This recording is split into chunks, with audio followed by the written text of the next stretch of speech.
السلام علیکم۔ آج پیر ہے ستمبر کی 2 تاریخ۔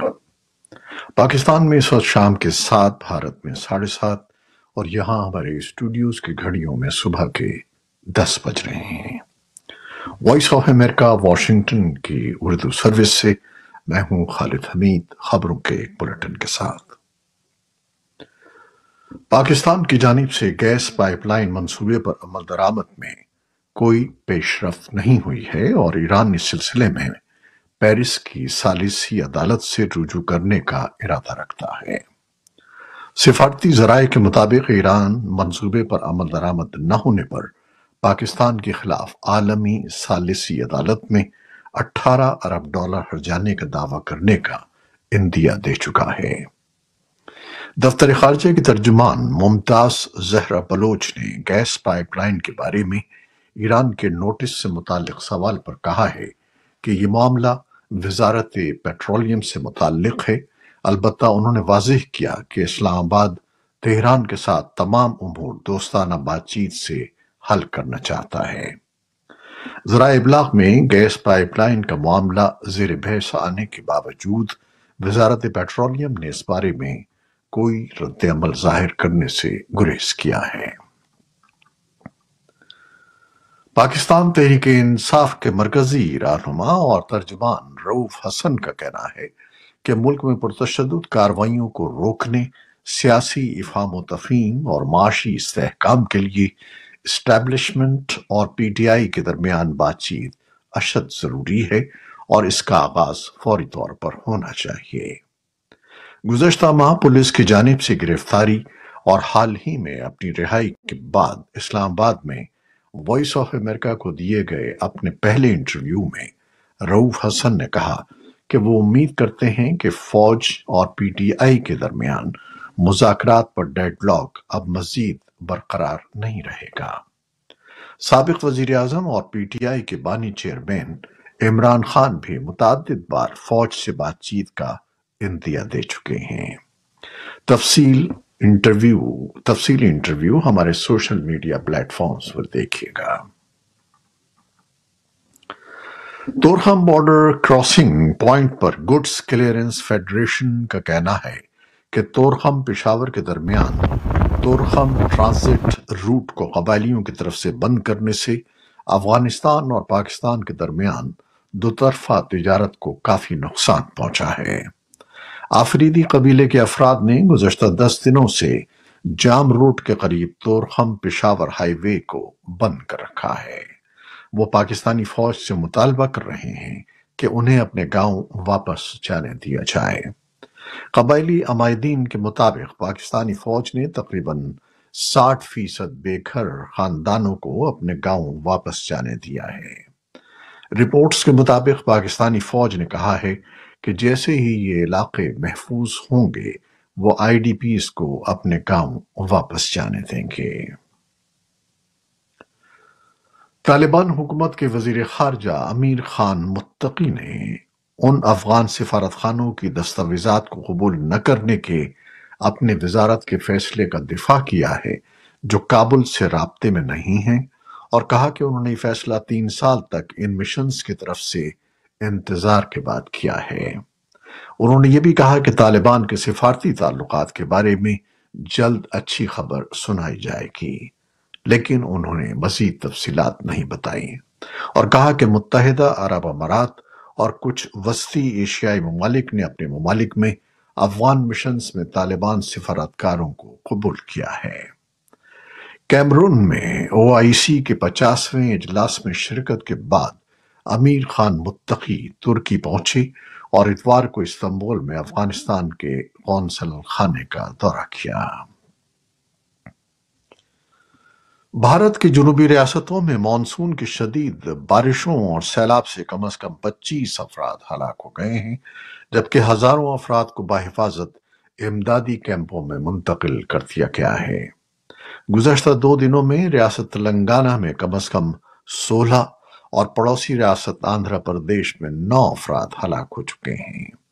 پڑوسی ملک بنگلہ دیش میں بھارت سے آنے والے سیلاب نے اسی عرصے کے دوران کم از کم 40 افراد کو ہلاک کیا۔ تقریباً 3 لاکھ رہائشیوں نے ہنگامی پناہ گاہوں میں پناہ لی ہوئی ہے۔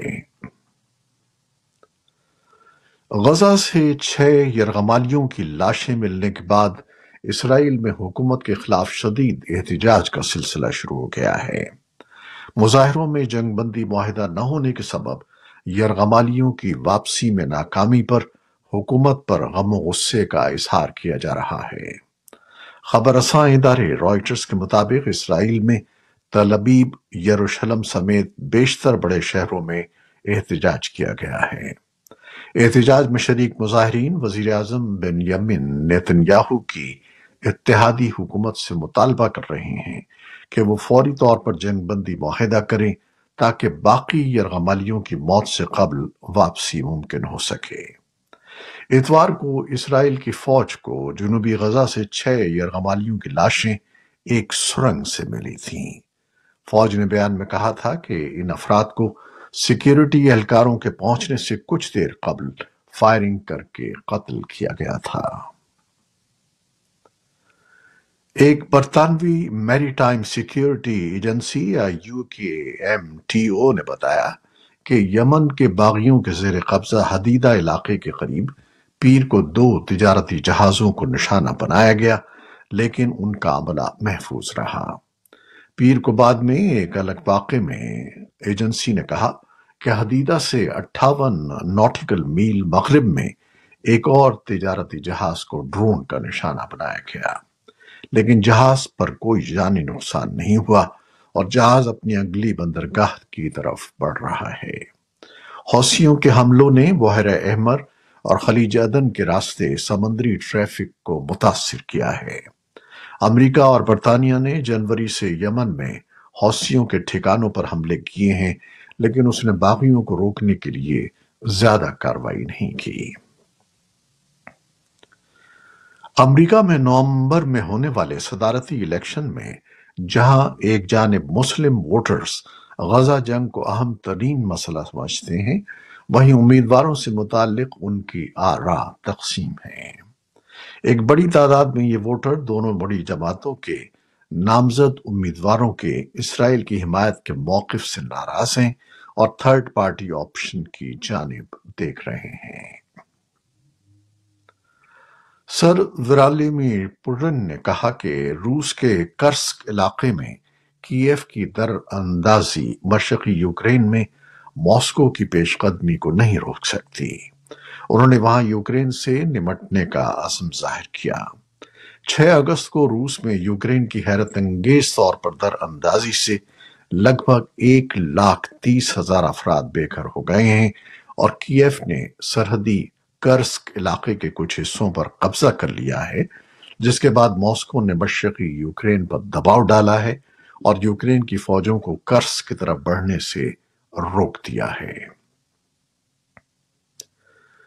ایران کے سابق صدر ابراہیم رئیسی کے ہیلی کاپٹر حادثے سے متعلق حتمی تحقیقاتی رپورٹ جاری کر دی گئی ہے۔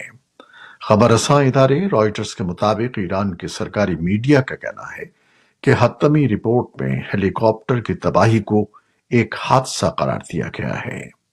تحقیقاتی رپورٹ میں کہا گیا ہے کہ ہیلی کاپٹر خراب موسم اور شدید دھند کے سبب گر کر تباہ ہوا۔ ان کا ہیلی کاپٹر مئی میں آذربائیجان کے قریب پہاڑی علاقے میں گر کر تباہ ہو گیا تھا۔ آذربائیجان کی حکمراں جماعت نے اتوار کو ہونے والے پارلیمانی انتخابات میں اپنی اکثریت برقرار رکھی ہے۔ ابھی یہ اطلاعات ابتدائی نتائج پر مبنی ہیں۔ Organization for security and cooperation in Europe حقوق کی نگراں تنظیم ہے اور اس نے ووٹنگ کو ہدف تنقید بناتے ہوئے کہا ہے کہ یہ جمہوری معیار پر پوری نہیں اترتی۔ امریکہ میں ہر سال ستمبر کے پہلے پیر کو یعنی آج وفاقی اور بیشتر نجی اداروں میں عام تعطیل ہے۔